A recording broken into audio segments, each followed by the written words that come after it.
The Broken Blade, Chapter 14, Huron's Revenge. The fine weather held for their traverse of Huron and a 2-day layover in Sault Ste. Marie. Their first full day on Lake Superior was perfect as well. Then, after breaking camp on the second morning, the brigade decided to save 20 miles by cutting straight across a huge bay called Michipicoten. As usual, the crew teased Charbonneau about his dire predictions.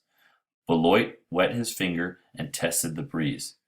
"Can this be the curse of Huron fallen upon us, Charbonneau?" he asked. Everyone laughed.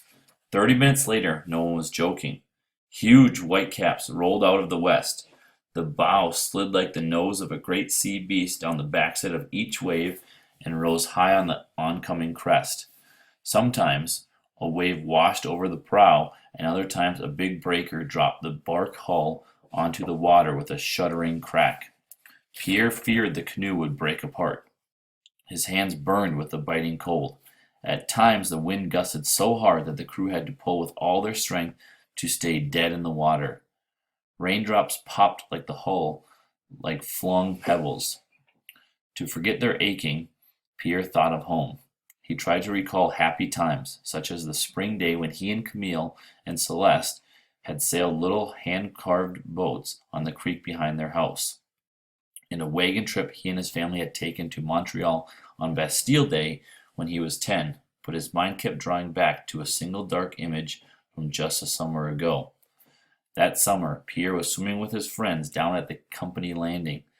He was surfacing near the pier when an older boy pushed him under as a joke. At first Pierre thought nothing of it. Even when the boy put his feet on Pierre's back and pressed him down to the bottom, he expected him to let go. Then, as Pierre listened to the muffled laughter from above, he was suddenly afraid. The boy wouldn't get off. He tried to lift him, but the dim laughter continued. Pierre's head pounded. Waves of red and black swept through his brain. Just before he was ready to swallow a huge gulp of water, he dug his fingernails into the boy's ankle, and the pressure was released. When he broke the surface and spit out a mouthful of brown river water, his friends pointed and laughed. Pierre played along with the joke.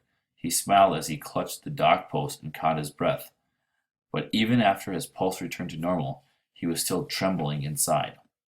As Pierre dug his paddle into the waves, he wondered how many minutes he could last in the icy waters of Superior if they swamped. If it was true what they said about the big lakes not giving up their dead, how long would it take for his body to sink 1,200 feet? Pierre was picturing the cold lips of a fish picking at his eyeballs when a shout from the front of the canoe shocked him back to the present. It was Beloit. "Hold on!" the bowman yelled. Beloit stood with his thighs braced against the gunwales. The cascade of water hit him full in the chest, but he held his footing. Yelling like a warrior, the bowman reached with his paddle and pulled the canoe straight into the next swell. In the brief calm that followed, Beloit turned to the rear of the canoe. "The kettle, Pierre!" he shouted. It was his duty as the youngest crewman. Pierre bailed while the rest of the men paddled with all their strength. The waves were getting higher now that the wind had the full force of 400 miles of open lake behind it. And what was worse, the brigade had to angle across the waves to hold their course for the headland.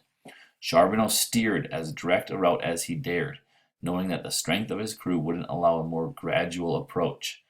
Beloit paid careful attention to each wave, shouting "Ship oars" when he wanted the bow to raise with a dangerous swell, and yelling "Fall to" when he wanted the paddling to resume. Quartering into the waves was becoming more dangerous, and turning around and running with the wind to the eastern shore would be suicide. Turning to Charbonneau, Beloit pointed with his paddle. "How about the island?" he shouted through the wind. There was no answer. Pierre turned. Charbonneau was studying the big island. Shrouded in mist, it was only slightly closer than the headland of Michipicoten Bay. The clear advantage would be a direct upwind course. "What do you say?" Beloit called again. Charbonneau stared at the island, and then at the north shore of the bay. Emile and several other crewmen turned now, but no one spoke. There would be no survivors if they swamped. Finally, Charbonneau nodded. "Signal McKay!" All 5 canoes turned upwind and headed straight for Michipicoten Island. They were no longer in danger of broaching, but they still had to struggle against the waves. Emile offered to take a turn with the kettle, while Pierre paddled again. Numb with cold and fatigue, Pierre's mind floated back to the church in Lachine. The candles were lit, the altar cloth and flowers were in place, yet the only people in sight were Pierre and Celeste. Wearing a blue lace dress, she was standing in front where the priest should be. Her hair was tied back with white ribbons, and she smiled at Pierre. Just then the door opened, and Father Michael, dressed in his Sunday robe, ran up the aisle, hurrying like a small boy who was late for school. Celeste's face darkened. The priest turned, and Pierre was shocked to see it was not the priest, but the town doctor. He held out a huge pair of silver shears toward Celeste. Pinched between the tip of the bright blades was Pierre's father's severed thumb. Pierre lurched forward. Ignoring the command to ship oars, he'd taken a paddle stroke in empty air. "Whoa!" Charbonneau exclaimed, reaching with his paddle to keep Pierre from pitching sideways out of the canoe. "Stay in the saddle, son." Just then, there was a sickening crack amidships, as the canoe was caught on double crest and lifted both bow and stern. Had the seams split? Despite the bailing, the water in the canoe was now rising over the top of Pierre's moccasins. An hour of paddling finally brought them into partial calm. The rain stopped, too, as they neared the island, but by now 3 men had to bail. With fewer men paddling, the water poured in even faster. Pierre saw that the other canoes had reached shore, but they were still a quarter of a mile out. Must we die so close to a lee shore? He thought. Beloit wrestled another kettle from a pack and set one more man to bailing. They worked furiously, but the gunwale sank even closer to the surface of the water. La Petite could see their plight from shore and hastily unloaded his cargo. Recruiting 4 of his men, they soon paddled out to help.